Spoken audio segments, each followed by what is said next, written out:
Hi friends, எல்லாருக்கும் வணக்கம். இப்போ நம்ம இந்த வீடியோவில் என்ன பார்க்க போகிறோம்னா நம்ம ஒரு சின்ன ஒரு சம்பளத்துலேயும் நம்ம எப்படி பெருசாக ஒரு அமௌண்ட்டை நம்ம சேர்க்க முடியும், அதை பற்றி தான் நான் பேச போகிறேன். வீடியோக்கு ஒரு லைக் கொடுத்துட்டு பாருங்கள். சப்ஸ்கிரைப் பண்ணாமவங்க பார்க்குறவங்க நிறைய பேர் பார்க்குறீங்க. சப்ஸ்கிரைப் பண்ணிவிட்டு பாருங்கள்.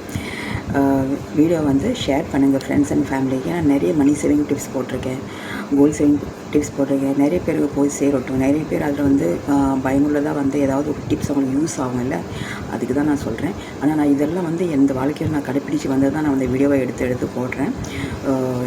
நிறைய ப்ளேலிஸ்ட்டெல்லாம் க்ரியேட் பண்ணி வச்சுருக்கேன். Money saving tips, gold saving tips, women empowerment, அப்புறம் மோட்டிவேஷனல் டிப்ஸ் அப்படின்னு ப்ளேலிஸ்ட் நான் க்ரியேட் பண்ணுறேன். கண்டிப்பாக போய் செக் பண்ணி பாருங்கள் டைம் இருக்கும்போது. சரி, இப்போ வாங்க வீடியோக்குள்ளே போய் பேசலாமா. நம்ம கான்ஸ்டன்ட்லி நம்ம நிறைய பேருக்கு நம்ம ஹெல்ப் பண்ணுவோம் இல்லையா. நம்ம பசியாக இருப்போம். ஆனால் அடுத்தவங்களுக்கு போய் அவங்களுக்கு ஒரு வேளை சாப்பாடு வாங்கி கொடுப்போம். இதெல்லாம் ஒரு புண்ணியம் தான், இல்லைன்னு சொல்லுவேன்.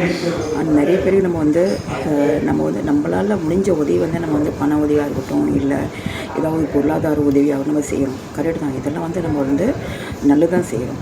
அதையும் தாண்டி நம்ம ஒரு சில கட்டுப்பாடோடு நம்ம வாழணும். என்ன சொல்ல வரேன்னா முதல்ல நம்ம நம்மளது ஒரு ஒரு ரிஸ்ட்ரிக்ஷன் சொல்லுவாங்க. நம்மளது ஒரு கட்டுப்பாடுன்னு ஒன்று இருக்குது. நம்மளது ஒரு கண்டிஷனுக்கு அதை நம்ம ஒழுங்காக செய்யணும். என்ன சொல்லுவாங்க, நம்ம நம்மளுக்காக இருக்குதா இல்லையான்னு பார்க்கணும். முதல்ல நம்மளுக்கு இருந்தால் நம்ம அதை சைடில் வச்சு நம்ம அடுத்தவங்க உதவி பண்ணணும். நிறைய பேர் என்ன செய்கிறாங்க, நம்மளுக்கு ஒன்றுமே இல்லைன்னா இருக்கிறது எல்லாத்தையும் வாரி கொடுத்துருவாங்க அடுத்தது. அப்புறம் வீட்டில் பிரச்சனை ஆகுது. வீட்டில் ஃபேமிலிக்குள்ளே ஒரு மனஸ்தான் வந்துடுது. அதை சண்டை சச்சரவு அப்படிலாம் இருக்குல்ல. இப்படிலாம் இல்லாமல் என்ன நம்ம முதல்ல நம்மளுக்குன்னு இருக்கிறத தனியாக ஒதுக்கி வச்சுட்டு அதுக்கு மேலே இருக்கிறத நம்ம கொடுக்கலாம், ஹெல்ப் பண்ணலாம். இப்படி இருந்தால் ஃபேமிலியில் எந்த ஒரு பிரச்சனையும் வராது. இதை கொஞ்சம் பார்த்துக்கணும் நம்ம எல்லாருமே. இது எனக்கு நடந்திருக்குது. அதுக்கு தான் நான் காலையில் நினச்சேன். நான் இந்த மாதிரி வீட்டை சொல்லலாமா சொல்லக்கூடாதுன்னு நான் சரி சொல்லலாம், நிறைய பேருக்கு போய் சேரட்டும். இது ஏதாவது ஒரு பாயிண்ட் யூஸ் ஆகல, அதுக்கு நான் வீடியோவில் நான் இதை எக்ஸ்ப்ரெஸ் பண்ணுறேன். ஓகேவா. வேறு என்ன சொல்ல வரேன்னா நம்ம ஒரு நம்ம ஹெல்த்தை நம்ம எப்படி பார்க்குறோமே அதே மாதிரி நம்ம வீட்டில் இருக்க ஒவ்வொரு மெம்பரும் அவங்க நம்மள்ட்ட கம்யூனிகேஷன் பண்ண மாட்டாங்க. ஆனால் நம்ம தான் அவங்கள்ட்ட போய் வேணும் வாலண்டரியாக போய் நம்ம கேட்கணும். என்ன இன்றைக்கி ஆஃபீஸில் எப்படி இருந்துச்சு, எல்லாம் நல்லபடியாக போச்சா, கொலீக்ஸ் கூட எல்லாம் நல்லா சமாதானம் போச்சா, எந்த ஒரு இரிட்டேஷன் இல்லையா. ஏன்னா அவங்க நம்மளுக்கு சொல்ல மாட்டாங்க. ஜென்ஸ் எஸ்பெஷலி ஜென்ஸுக்கு அவங்க பாரு, அவங்க ரொம்ப ஸ்ட்ரெஸ்ஸில் இருப்பாங்க, ரொம்ப பெரிய ஸ்ட்ரெஸ்ஸில் இருப்பாங்க. அவங்க யாருமே சொல்ல மாட்டோம். நம்ம லேடிஸ் மடன்னு நம்ம புலம்பிடுவோம். நம்ம ஜென்ஸ் யாரும் சொல்ல மாட்டேன். ஸோ நம்ம தான் வாலண்டரியிலே போய் கேட்கணும் அவங்கள்ட்ட. இன்றைக்கி எப்படி போச்சு ஆஃபீஸில், இந்த வாரம் எப்படி போச்சு. யூஸ்வலி என்னை பொறுத்தவரைக்கும் நான் டே டு டே என் வீட்டில் யார்ட்டையும் பேசுறது டைம் இல்லை. ஏன்னா நான் தூங்கும்போது அவங்க வருவாங்க, அவங்க வேலைக்கு போகும்போது நான் ஆஃபீஸுக்கு வருவேன். அப்படி தான் இருக்குது. நான் Friday Sunday தான் இந்த டைம் எடுத்து நான் பேசுவேன். எந்த ஃபேமிலி மெம்பர்கிட்ட என்ன நடந்துச்சு, இந்த வாரம் இப்படி போச்சு, என்ன ஏதுன்னு கேட்பேன். ஸோ இது மாதிரிலாம் நிறைய பேருக்கு ஆகும், இல்லைன்னு சொல்ல. நம்மளது ஒர்க்கிங் ஹவர்ஸ் தனித்தனியாக மாறுபடும் இல்லையா. ஸோ அதை வச்சு நம்ம ஃபேமிலியில் கண்டிப்பாக அதை டிஸ்கஸ் பண்ணணும். இல்லைன்னா அது நம்மளுக்கு ஒரு ஸ்ட்ரெஸ்ஸாக கொண்டு போய் நம்ம உடம்பு தான் கெடுத்துரும். ஸோ அதுக்கு சொல்கிறேன், நம்ம கம்யூனிகேஷன் வீட்டில் மெம்பரில் கண்டிப்பாக இருக்கணும். தென் நம்மளது சம்பாதிக்கும் சம்பளத்தை அது நம்ம வீட்டு மெம்பர்கிட்ட ஷேர் பண்ணணும். இவ்வளோ வந்திருக்கு எனக்கு, இவ்வளோ நான் இதில் இன்வெஸ்ட் பண்ண போகிறேன், இப்படிலாம் இருக்குது, கொஞ்சம் இதில் கான்ட்ரிபியூஷன் தேவைப்படுது அப்படின்னு நம்ம பேசணும். பேசணுன்னா எதுவும் நடக்காது. ஏன்னா நம்ம தான் எல்லாத்தையும் சமாளிக்கும், நம்ம செஞ்சிடும். ஆனால் கடைசியில் என்னென்னா நம்ம அக்கௌண்ட் பேலன்ஸ் ஜீரோ ஆகிடுது. அப்புறம் நம்ம தவிர்க்கிறோம், நம்ம கொஞ்சம் கான்ட்ரிபியூட் பண்ணியிருக்கலாமே அப்படின்னு நம்ம நினைப்போம். அப்படி இல்லாமல் நம்ம வீட்டில் இருக்க மெம்பர் கண்டிப்பாக நம்ம டிஸ்கஸ் பண்ணிவிட்டு இந்த ஒரு முடிவும் எடுக்கணும். நம்மளது செல்ஃப் கேர் எவ்வளோ முக்கியமாக இருக்குல்ல, அதையும் தாண்டி நம்ம ஃபேமிலிக்கு எவ்வளோ நம்ம இடம் கொடுக்குறோமோ அதுதான் ரொம்ப முக்கியமானது. நான் நிறைய வீடியோ போட்டிருக்கேன். இந்த வீடியோ போய் ப்ளேஸில் போய் செக் பண்ணி பாருங்கள். நம்ம லேடிஸ் எப்படி நம்ம மனம் சம்பாதிக்கணும், எப்படி நம்ம ஹெல்த்தை பார்த்துக்கணும், நம்ம ஹெல்த் அப்புறம் நம்ம ஃபேமிலி எப்படி நம்ம ஒரு பேரலாக நம்ம கொண்டு போகிறோம். நிறைய வீடியோ போட்டிருக்கேன். அந்த வீடியோலாம் போய் செக் பண்ணி பாருங்கள். யூஸ் ஆகும். ரொம்ப நம்மளது ப்ராக்டிக்கல் லைஃப்பில் அதை நம்ம எக்ஸ்பீரியன்ஸ் பண்ண முடியும். இப்போ நம்ம நிறைய பேர் என்ன செய்கிறாங்க, நம்மளுக்கு தேவையை நம்ம பூர்த்தி பண்ண மாட்டோம். நம்மளுக்கு தனிப்பட்ட தேவைகள் இருக்குல்ல, அதை நம்ம பூர்த்தி பண்ண மாட்டோம். இருக்கட்டும், நாளைக்கு அப்படி நம்ம ஹெல்த்தை தான் நம்ம கெடுக்கிறோம். இதுக்குன்னு ஒரு சின்ன டிப்ஸ் தான். நான் ஜாஸ்தி நான் அதை சொல்லலைண்ணே. ஏன்னா வீடியோ ரொம்ப லெங்க்த்தியாக போயிடும். அதுதான் சொல்கிறேன். நம்மளுக்குன்னு ஒரு சில ஒரு பாயிண்ட் நம்ம நோட் பண்ணிக்கணும். நம்ம எப்படியாவது நம்ம டைம் எடுத்து தூங்கணும். தூக்கத்தை மட்டும் நம்ம சாக்ரிஃபைஸ் பண்ணக்கூடாது. தூக்கம் இல்லைன்னா வந்து நம்மளால் எதையும் சாதிக்க முடியாது. நல்லா புரிஞ்சுக்கோங்க. தூக்கம் வந்து நம்மளுக்கு ஒரு பெரிய ஒரு வரப்பிரசாதம். தூக்கத்தை எப்பயும் வந்து நம்ம வந்து சாக்ரிஃபைஸ் பண்ணக்கூடாது. தூங்கணும் நல்லா. ரெண்டாவது வந்து நம்மளது ஃபிசிக்கல் ஹெல்த் வந்து நல்லா இருக்கா பார்க்கணும்.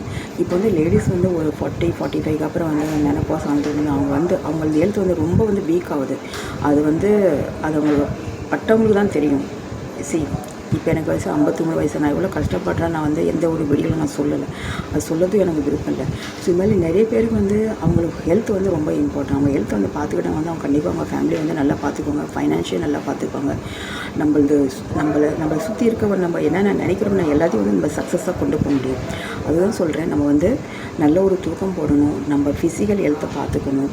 அப்போ நம்ம நல்ல ஒரு ஃபுட்டு சாப்பிடணும். சில பேர் வந்து அவசரம் இந்த ஆஃபீஸ் போகிற சமயத்தில் வந்து நம்ம ஃபுட்டை வந்து ஸ்கிப் பண்ணுவோம். இதில் நானும் இது நிறைய தடவை பண்ணுறேன். ஏன்னா இப்போ நான் கொஞ்சம் லிமிட்டில் வந்துட்டு நம்ம ஃபுட்டை ஸ்கிப் நான் ஓடு நம்ம இல்லை லேட் ஆகுது, ட்ரெயின் பிடிக்கணும், மெட்ரோ பிடிக்கணும், எனக்கு லேட் அப்படி சொல்லிட்டு வந்து நம்ம சாப்பிட மாட்டோம். இல்லை அப்படியே வந்து பேக் பண்ணி பேக்கில் போட்டு வந்து ட்ரெயினில் உட்காந்து சாப்பிட்னாலும் அப்படி தான் செய்யணும். ட்ரெயினில் உட்காந்து சாப்பிடுவோம். இல்லை பிளேட்ஃபார்மில் சேருக்குள்ள அங்கே உட்காந்து சாப்பிடுவோம். அப்படி இல்லாமல் வந்து கொஞ்சம் டைம் யாருக்கு தான் இல்லை, எல்லோரும் தான் பிஸி இந்த உலகத்தில். நம்ம தான் அந்த டைம் வந்து உண்டாகணும். டைம் எடுத்து நம்ம வந்து சாப்பிட்டு கிளம்பணும். ஓகேவா? நம்ம வந்து ஃபைனான்ஷியல் செல்ஃப் கேர் வந்து நம்மளும் எந்தெந்த இதில் வந்து மேட்டர் ஆகுதுன்னு பார்க்கணும். முதல்ல வந்து நம்மளுக்கு வந்து எங்கே நம்ம வந்து பணம் வந்து நம்ம அனாவசிய செலவு பண்ணால் அதை நம்ம கண்டிப்பாக நோட் பண்ணணும். இதில் ஒரு சில 2-3 ஸ்டெப்ஸ் நான் சொல்கிறேன். நம்ம வந்து அனாவசியமாக வந்து நம்ம வந்து ஆன்லைன் ஷாப்பிங் பண்ணுவோம். இங்கே தான் நம்ம நிறைய பணத்தை வந்து கீழ் பண்ணுறோம். எல்லாம் வந்து பாக்ஸில் போட்டு வந்து ஒரு நாளைக்கு வந்து திடீர்னு நம்மளுக்கு டென்ஷன் ஆகும் பாரு, எல்லாத்தையும் வாங்கி போட்டுருவோம். ஆனால் அதை எதையும் யூஸ் பண்ண மாட்டோம். ஸோ இதை நம்ம கண்டிப்பாக நோட் பண்ணணும். தென் வந்து கண்டிப்பாக எல்லாருக்கும் வந்து ஒரு சின்ன சம்பளம் ஆகட்டும், பெரிய சம்பளம் ஆகட்டும், நம்ம வந்து ஒரு மந்த்லி பட்ஜெட் கிரியேட் பண்ணணும். நான் என் பையனுக்கு தான் சொன்னேன், நீ முதல்ல வந்து பட்ஜெட் கிரியேட் பண்ணு, தென் யூ ஸ்பெண்ட். உனக்கு தெரியும் எங்கே பணம் போகுது, எப்படி நீ சேவ் பண்ணுறது. நம்ம வந்து முதல்ல வந்து நம்மளது பட்ஜெட்டை கிரியேட் பண்ணணும். தென் வந்து அன்னெசரியாக வந்து கிரெடிட் கார்டை ஸ்வைப் பண்ணுவாங்க பாரு, அதை அவாய்ட் பண்ணணும். அதை அவாய்ட் பண்ணாலே வந்து நம்ம பாதி நம்மளது டென்ஷன் வந்து நம்ம தவிர்க்க முடியும். ஓகேவா? எப்பயும் வந்து நம்ம வந்து ஃபியூச்சர் வந்து பிளான் பண்ணணும். இன்றைக்கி நம்ம 2024 நம்ம இந்த நிலமையில் இருக்கிறோமா, இன்னும் ஒரு 5 வருஷம் தாண்டி நம்ம எப்படி இருக்க போகிறோம், நம்மளுக்கு எது தேவைப்படுது அதை நம்ம வந்து கண்டிப்பாக வந்து நோட் பண்ணணும். நான் ஃபைனான்ஷியல் டிப்ஸ் வந்து நிறைய போட்டிருக்க வீடியோ, கண்டிப்பாக போய் பாருங்கள். நான் நிறைய வந்து எந்த பர்சனல் எக்ஸ்பீரியன்ஸ் தான் நிறைய நான் போட்டிருக்கேன். ப்ளீஸ் போய் செக் பண்ணி பாருங்கள்.